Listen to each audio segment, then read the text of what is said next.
It's extra drama for book number 19, Showdown, with me, your host, Marissa Flaxbart, and my guest, Mark Sullivan. So does that mean Miss America? Are we allowed to talk about the fact that all of these characters are by default white? I kind of think that talking about it is the only option, right? Because we can ignore it because at our peril, there are no, people of color to talk about. But then it's like I think we're falling prey to that whole. Yeah, I think then we fall prey to the whole like white as default myth. Yes, that's true because a lot of the characters, I mean, it's challenging, but like I found it hard to distinguish a lot of the male characters, at least initially, because they're all described the same: handsome and well tanned. Like, that's it. Yeah. And the only thing that's distinguishing them is one's a photographer, one's in flight school, one's tennis, captain of the tennis team, one's like, the Centennial Commission. But they're all literally, it's the exact same thing, like muscular, handsome, well-tanned. Yeah. Robin in this book they describe her boyfriend, Alan Walters, I think is her boyfriend's name. Mm-hmm. And I was confused for a second if it was the same Alan that was also a photographer for the newspaper, or if it was that was a different Alan. I'd been thinking it was the same Alan this whole time. Yeah. But that's only because they don't really have a physical description. Yeah. And I wonder if that's, like, intentional or a flaw in the writing. Is it so that, like, girls who were reading it could just ascribe, it was vague enough that they were just thinking about the boys in their classes, and then it becomes, like, more personal? Or is it just, like, the author didn't bother because... You know what I mean? Is that lazy writing, or is that, like, intentionally vague to allow for, like, purposeful ambiguity?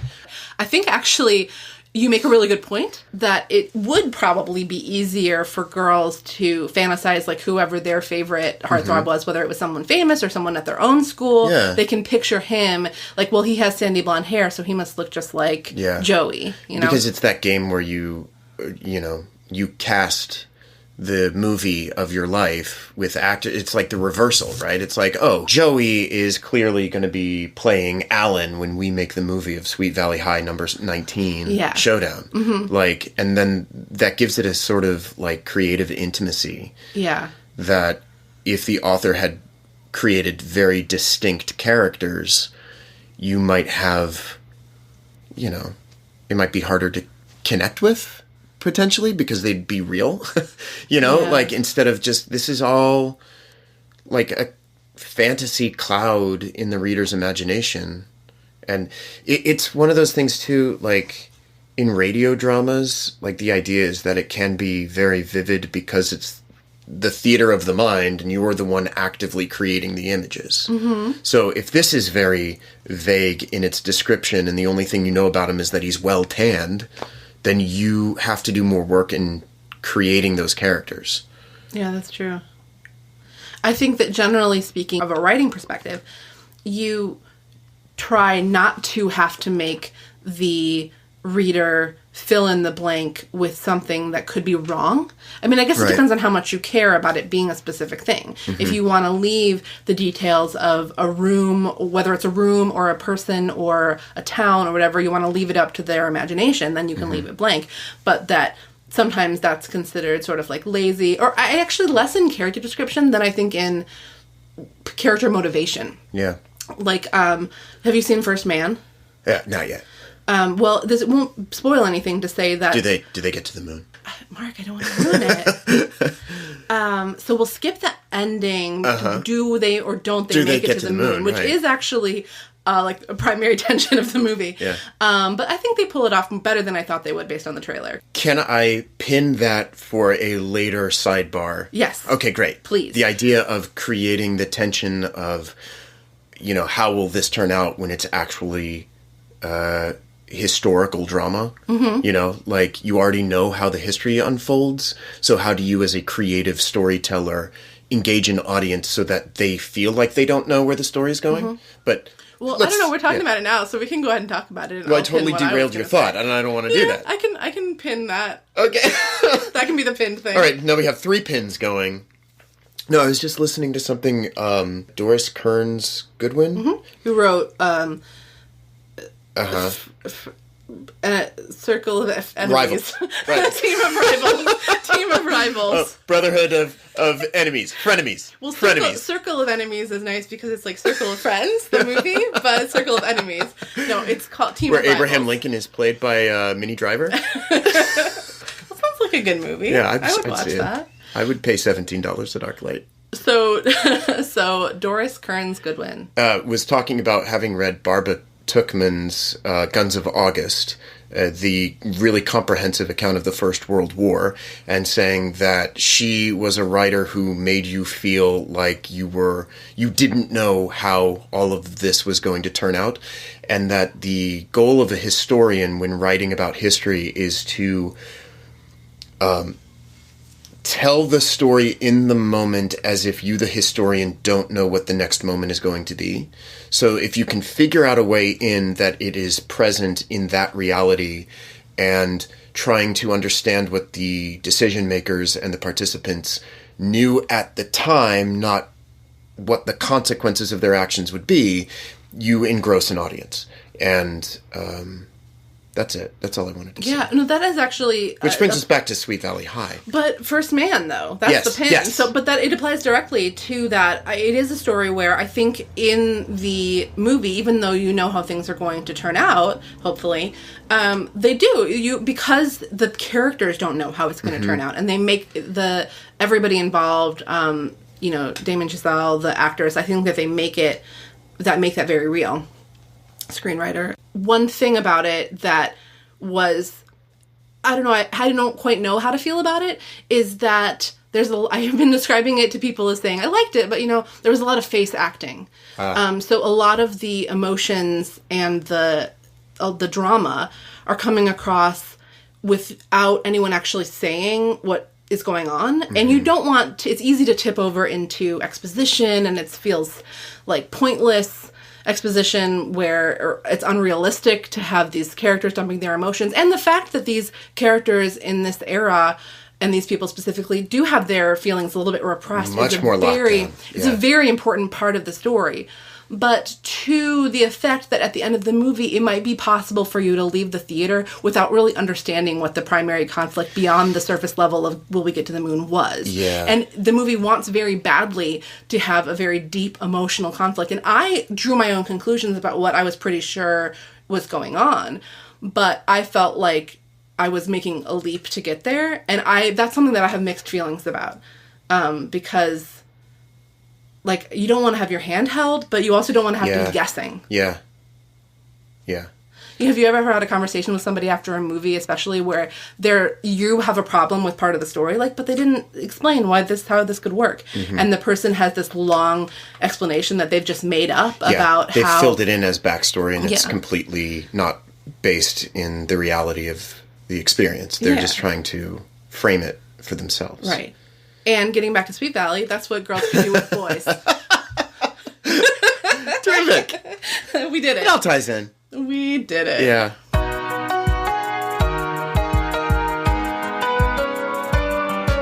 Talking about the vagueness of the character descriptions and the purposeful ambiguity of that, I was thinking of when they cast an African-American, or I guess African-British, actor to play Hermione Granger in the West End, right? Uh-huh. And there was this response online from, racists saying, Hermione can't be white. And then J.K. Rowling was like, actually, the only thing I ever said about her physically was that she had curly hair. Yeah. So dark curly hair. There was never, never an acknowledgement of what her skin color was. But she was able to create characters that were so interesting because we understood the characters, not necessarily what they looked like. I mean, I think Harry had glasses and the scar, right? And a mop of brown hair. But Hermione has frizzy hair or curly hair. It's always a description of her hair, which is actually pretty ambiguous and fits entirely. If you want to have a black Hermione in your mind, that fits. And the fact that a lot of people automatically assume that she's white. I mean, obviously it was helped along by the fact that the movie cast a white British actress. That's a huge part of it. But not necessarily. Those books were out since, what, 1994? Yeah. So... I think that that's great, and, like, whoever should play Hermione, and it doesn't matter at all. And I think that I feel like it's cool that J.K. Rowling came to Defended the aid it. of, like, you're being ridiculous, like, because it wasn't explicit. But I feel like she's kind of kidding Dodging us all. a bullet? I do a little bit, because there are several other characters in the books whose race is described. Yeah. So, or there are characters where she did something that I think is a pretty good technique, which is you give characters appropriate names for whatever their, like, racial background is. Like, Cho Chang is the character, or they're the, like, the Patil twins. Right. And so, like, you don't have to guess about what race those people are because it's in their names. Right. But, like, there's a character named Kingsley Shacklebolt who is described as being a black guy. Yeah. But at the same it's not time, like, at least in the United States, my last name is Sullivan, which is very Irish. And I went to school with a number of African Americans whose last name was Sullivan, which has its own particular, like, history here, like, in the South, right? Like, there was a reason for that. But there is room for ambiguity, but I kind of feel like Sweet Valley High doesn't allow a lot for that. Both, it's this weird thing where they're both vague about the character descriptions, but the characters are obviously white. Oh, yeah. There's not... Yeah, because you're right that there's no way that you could use that same trick to describe... Unless you were describing someone who was, like, of Nigerian descent or something. Like, you could have a character that had a sort of signatory last name. But, for the most part, that's not going to work with, black characters. But you're right, in Sweet Valley... they would spell it out. I mean, they just would. I mean, it happened. Yeah. There are some, like, characters that are non-white characters that come up later on in the series. And it's always, like, what the book is about. Yeah. The fact that they're not white. Right. And you know what? I'll go ahead and say, like, there are surely many, many communities of people reading these books where that would have been their reality, too. But it is a little bit, like... frustrating. Yeah, do you celebrate the fact that they were purposefully trying to introduce people of color into a very homogenous, world that they'd created? Or are you kind of reducing those characters to their status as people of color by saying, like, their storyline is about them being a person of color in a white world? Yeah, I don't... Well, and I think it's probably worth considering that if Sweet Valley really is this almost entirely white community, then if there were a person of color that lived in that community, their experience... would have to deal... Yes. Yeah, that would probably be the experience that they're having, so... We're talking about a very privileged group, hypothetically privileged group of teenagers in the 1980s in Southern California, right, near the beach, who fly planes and have, intramural tennis club, and, like, it's a very privileged group of teenagers, intentionally so. Like, I think a lot of what the book is about is materialism and kind of this aspirational... I want to be richer. I want to be more popular. I want to be more glamorous as a 15-year-old girl reading this.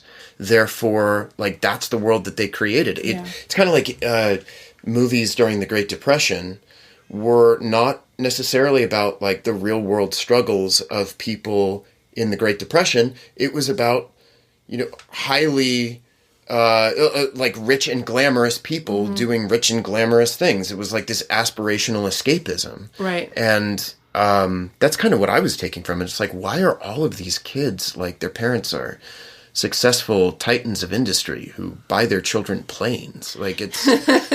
Well, that's an interesting point. That makes me think of two things, because earlier on when you were talking about this, I was thinking how one of the things that's a shame about there not being any non-white characters for the most part in this book is that there were a lot of little girls reading these books that were not white. Yeah. And that they couldn't do that thing we were talking about at the beginning of like, if they presume, I mean, maybe they could, but presuming that the boys in their school didn't have sandy blonde hair, right. they're not going to be able to picture their crush in the role of sandy blonde hair boy. Right. But, at the same time, even for little white girls reading these books, the aspirational element, like the fantasy element of it, was part of the selling point. Yeah. So I'm sure that was true for regardless of race, for kids. Like, how many kids reading these books were reading them and being like really relating to Lila as the rich girl that has a servant who, calls the doctor the moment that she sees she's sick and like, yes, and these books weren't for 17 and 18-year-old girls. No. They were for 13 and 14-year-old girls who were already looking up to girls in their schools who were running the newspaper and dating, like, the cool senior so I think driving. So there's already an aspirational quality to the relationship between the reader and the story. So why not just kind of run with it and make them all fabulous and glamorous? Yeah. And I never thought about the driving thing. Comes up sometimes on the podcast because the book really obsesses over everybody's cars, like what make and model and color their cars are. And so I never thought about the fact that the girls that would be, or boys or whoever who were reading these books were not able to drive yet, probably. Mm-hmm. And so the car would be a real object of desire. It's thrilling. Because it also... freedom. Freedom, yeah. It's independence. It's being able to get away from your parents. You're sick of your parents. Get out of the house. Oh, you have that freedom when you have a car. Yeah. Or when you are able to, like, cozy up with people who have cars. Right. Like, that's huge. That was such a huge part of my high school experience. It was like having to get a ride home from someone until I was and then I was the person that gave a ride home once I had possession of the car. But in order to get possession of the car, I had to rejigger my schedule around my parents or my dad, and what when he needed to be picked up from the train station and this and that. Like, my life was built around being able to drive the car, and I willingly, gave up. You grew up in Orange County, right? No. Oh, Illinois.